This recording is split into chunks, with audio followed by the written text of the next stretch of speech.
Merci aux membres du bureau de la STGO et à mon ami le professeur Khaled Neji pour son aimable invitation.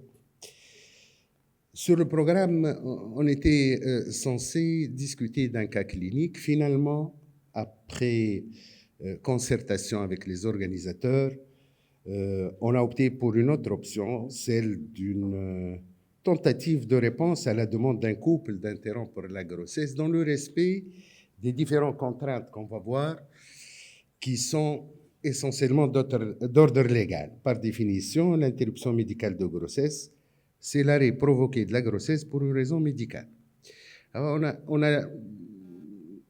on s'est un peu éloigné de cette mauvaise habitude d'appeler ça interruption thérapeutique parce qu'en fait, on ne traite rien du tout. Ces IMG posent de nombreux problèmes d'ordre technique, surtout d'ordre éthique, avec des débats interminables, et des problèmes médico-légaux. Je vais me consacrer à ces problèmes médico-légaux.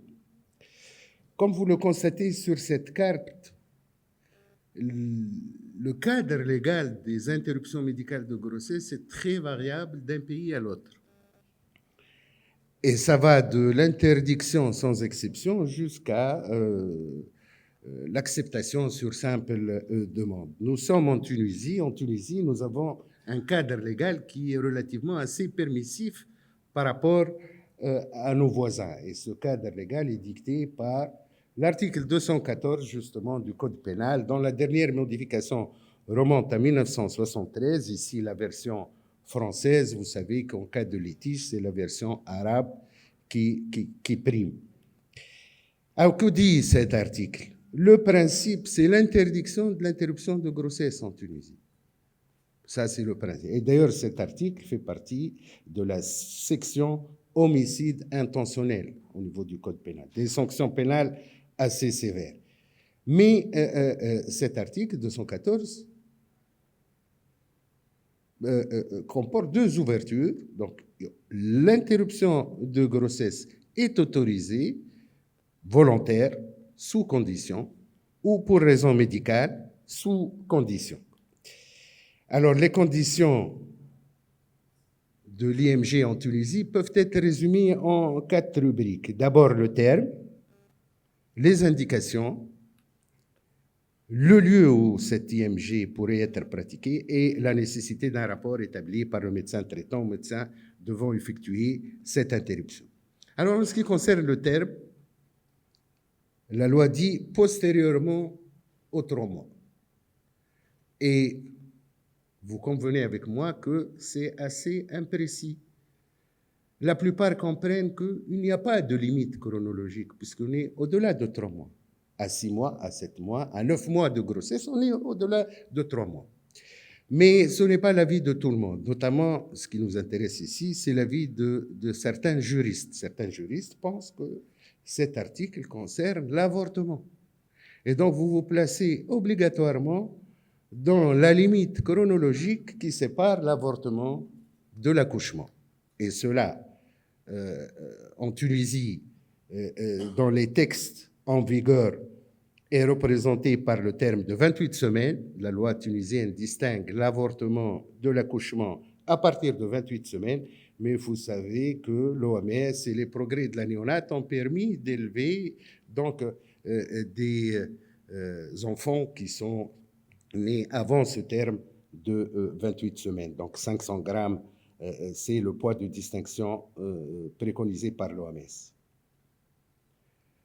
Cette imprécision mérite une première recommandation, j'en ferai d'autres, qui est celle d'expliciter ce postérieurement aux 3 mois.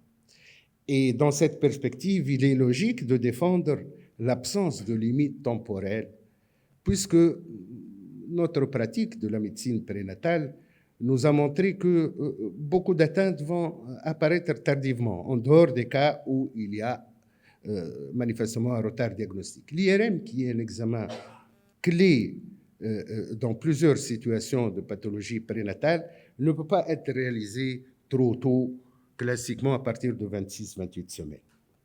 Et si on voit donc les limites chronologiques un peu partout dans le monde, Plusieurs pays ont fixé 22 semaines, d'autres vont de 24 à 28 semaines. En France, la loi explicite, donc c'est mentionné comme ça, comme je vais le dire, sans limite chronologique d'âge gestationnel. Donc c'est assez précis, c'est assez clair. Donc nous sommes dans un pays où si on fait une interruption au-delà de 28 semaines, il y a des risques, selon les textes actuellement en vigueur. Le lieu, un établissement agréé à cet effet, ce sont les termes de la loi. On comprend que ça doit être obligatoirement au milieu hospitalier. Alors, des exemples d'infractions, IMG au cabinet médical. Ça, c'est manifestement hors la loi. Ou IMG qui commence en ambulatoire. On donne les comprimés de misoprostol et on attend à ce que ce médicament donne son effet.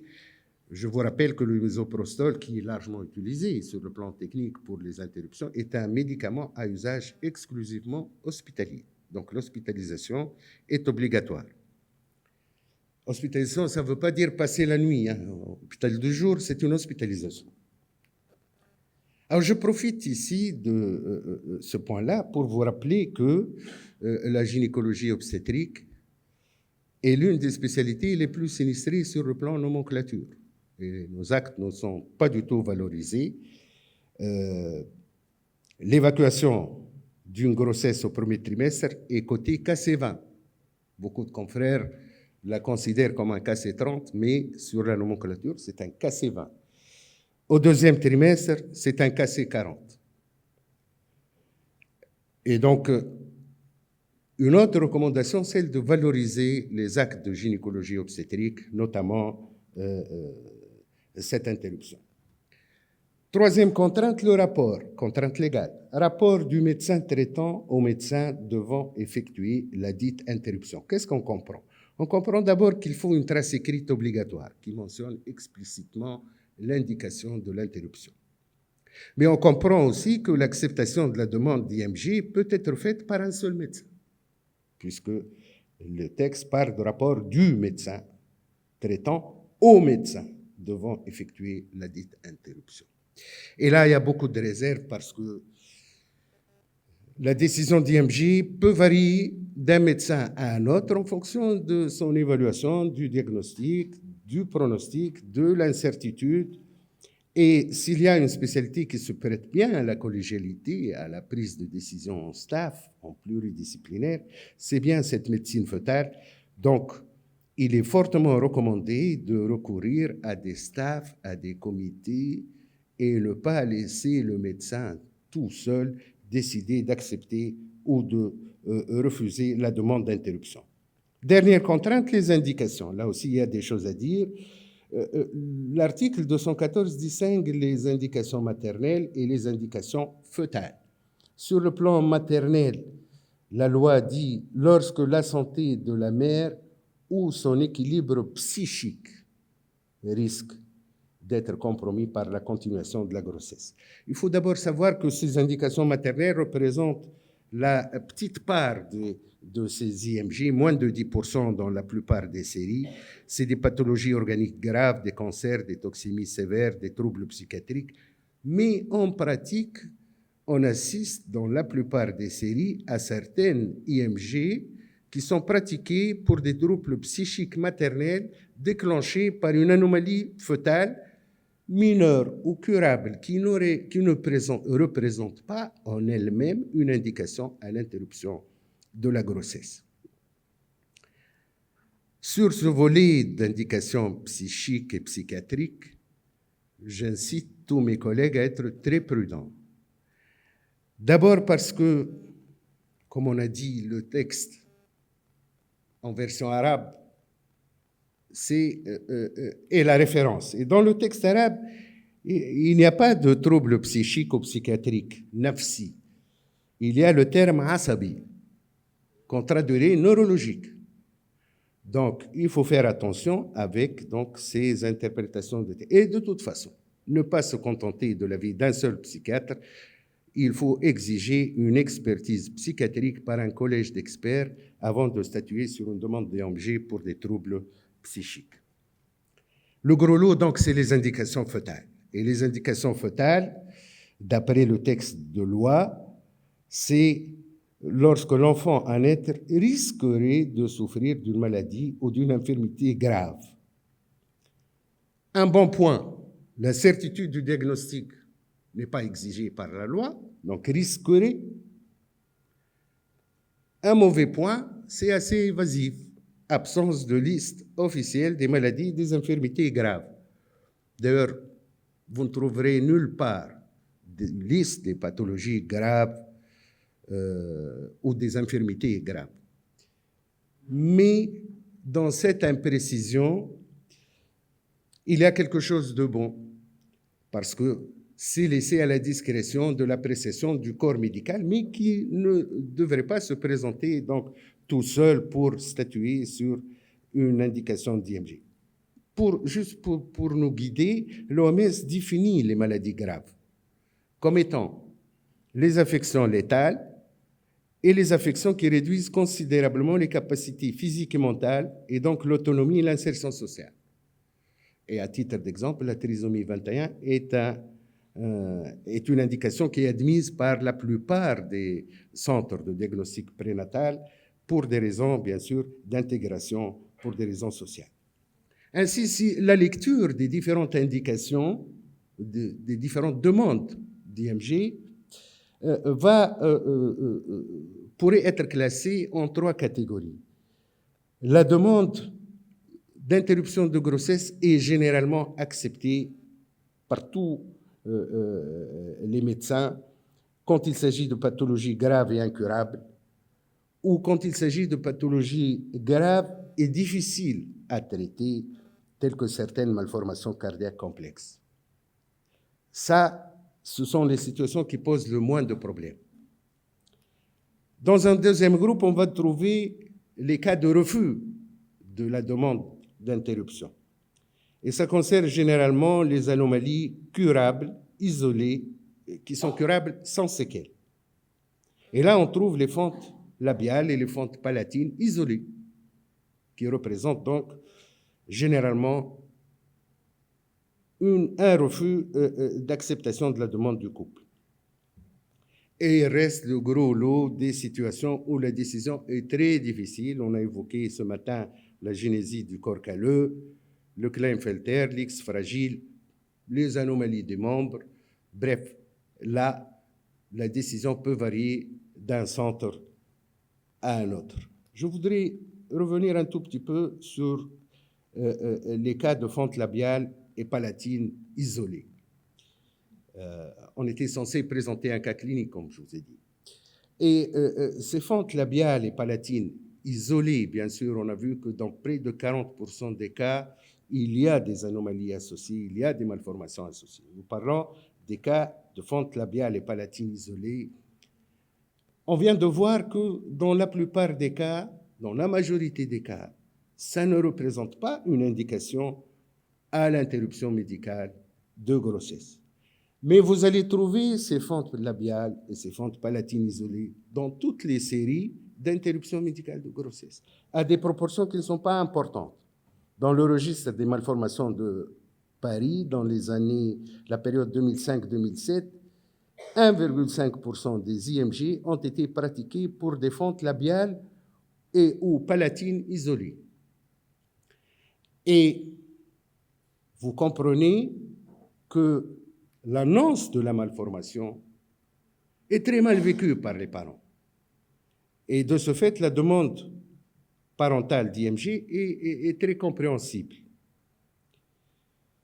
C'est très difficile d'accepter un enfant avec un visage fendu. Le visage, c'est le témoin de la beauté, c'est le miroir des émotions. Donc, accepter cette anomalie, c'est très difficile. Accepter la lourdeur de la prise en charge, vous avez vu, selon la présentation qui m'a précédé, que la prise en charge va jusqu'à un âge assez avancé. Et de ce fait, les sentiments de détresse, de désarroi, d'incompréhension, de colère, de culpabilité sont quasi constants chez tous les couples à qui on annonce donc cette anomalie. Il y a même des idées suicidaires. Hein? Et c'est dans ce contexte-là que la demande d'interruption médicale de grossesse est faite, et si elle est refusée, elle est très mal vécue. Voici une publication d'une Française, le Centre de diagnostic prénatal de l'Est parisien, sur 6 ans, 43 fœtus avec des fentes labiales ou palatines, 6 IMG, 4 fœtus avec malformation associée et 2 fentes labiopalatines isolées. Et si on voit de près ces 2 cas d'interruption faites pour des fentes labiopalatines isolées, on va retrouver ces indications psychiatriques. Dans le premier cas, l'expertise psychiatrique a conclu au fait que le diagnostic prénatal de la fente labiopalatine a induit un trouble grave de la parentalité. La mère a présenté une tentative ratée de suicide. Dans le deuxième cas, la mère est née avec une fente labiopalatine. Elle a été traitée. Son conjoint présente un angiome facial. Et le fait d'avoir un enfant avec une fente labiopalatine a été vécu par ce couple comme un acharnement du sort contre eux. D'ailleurs, même l'examen photopathologique a été refusé donc, par le couple. On peut parfaitement réduire les demandes d'interruption médicale de grossesse en cas de fente labiopalatine en expliquant que la malformation est curable, qu'elle n'est pas létale, en expliquant les possibilités de leur réparation. Des documents sont disponibles, donc ils servent à mieux faire véhiculer l'information. L'information est capitale dans ce contexte, en plus d'une prise en charge de qualité. Il faut travailler en réseau, comme ça a été dit par l'orateur précédent, un suivi échographique régulier, le conseil génétique, la consultation avec l'équipe de chirurgie plastique et l'accompagnement psychologique qui manque terriblement dans notre milieu. J'ai pris ces photos qui n'ont plus de sens après les belles images qu'on a vues dans la communication précédente. J'ai pris ces photos d'un article d'une équipe berlinoise allemande et pour montrer au couple l'état de l'enfant à la naissance et l'état du même enfant quelques années plus tard. Est-ce que ça justifie une interruption médicale de grossesse? Bien sûr, le parcours, comme on a vu, est assez difficile pour les parents et pour l'enfant. Donc, les possibilités de réparation sont très, très importantes. Je voudrais terminer avec vous avec quelques recommandations que j'ai faites il y a quelque temps. Malheureusement, il n'y a pas eu de suite, mais je n'arrêterai jamais de revendiquer certaines mesures pour mieux encadrer la pratique de l'interruption médicale de la grossesse en Tunisie. En France, en 1985, le Comité national d'éthique français a émis un avis des recommandations pour la création de centres pluridisciplinaires de diagnostic prénatal. Quelques années après, 9 ans, une loi a été promulguée et depuis, en France, on dispose de centres pluridisciplinaires de diagnostic prénatal. En Tunisie, on a tenté la même démarche. En 2012, le Comité national d'éthique médicale a émis un avis pour la création de comités décisionnels multidisciplinaires. Notez bien, c'est des comités décisionnels. Il ne s'agit pas de donner un avis, il s'agit de décider. Et on est en 2024, 12 ans après, et rien ne bouge. Sur le même avis, il y a 2 autres recommandations très importantes. Alors, je lis un petit paragraphe de cet avis publié donc en 2012 par le Comité national d'éthique médicale, une réflexion sur la nécessité d'expliciter davantage les conditions d'application de l'article 214 peut se justifier. En ce sens, le texte à promulguer devrait être plus précis à la fois en ce qui concerne l'absence de limite temporelle à l'IMG et en autorisant explicitement l'acte féticide. Tout à l'heure, il y a eu une petite discussion autour de cet acte féticide. Nous n'avons aucune couverture en faisant l'acte féticide, couverture légale. Donc, si vous le faites, faites-le avec discrétion. en attendant donc qu'il y ait une amélioration. Donc, il faut que ce soit explicite, c'est le Comité national d'éthique médicale qui le dit, il faut que ce soit explicite qu'il n'y a pas de limite d'âge gestationnel pour l'IMG et que l'acte féticide est tout à fait légal. On peut faire d'autres propositions. Il n'y a pas de registre des anomalies fœtales en Tunisie. Nous n'avons aucune statistique sérieuse sur les IMG et sur le taux de malformation. Il n'y a pas de prise en charge par la CNAM du diagnostic prénatal en général, mis à part une échographie orpheline à 22 semaines. La révision de la nomenclature, que j'ai évoquée avec vous tout à l'heure, et la prise en charge psychologique qui manque terriblement dans notre milieu. En conclusion, la réponse à une demande d'un couple d'interrompre de la grossesse dépend de nombreuses contraintes, notamment légales. Nous nous sommes limités aujourd'hui aux contraintes légales. Les imprécisions de la loi rendent urgent la nécessité d'encadrer la pratique de l'IMG pour protéger les patients et leurs médecins. Réviser la loi, on l'a toujours dit, c'est une démarche très longue, hasardeuse, avec un risque de voir régresser ce droit important de la femme en Tunisie. Nous ne sommes pas en 1973. L'ambiance dans la société était beaucoup plus libérale en 1973 que de nos jours. Donc, il ne faut surtout pas toucher la loi. Il faut peut-être, à mon sens, un simple décret ministériel d'application, parce que les lois sont complétées par des décrets, et pour faire bouger les choses, il faut que la société civile se mobilise, et ainsi que les sociétés savantes, notamment la STGU. Et je vous remercie pour votre attention.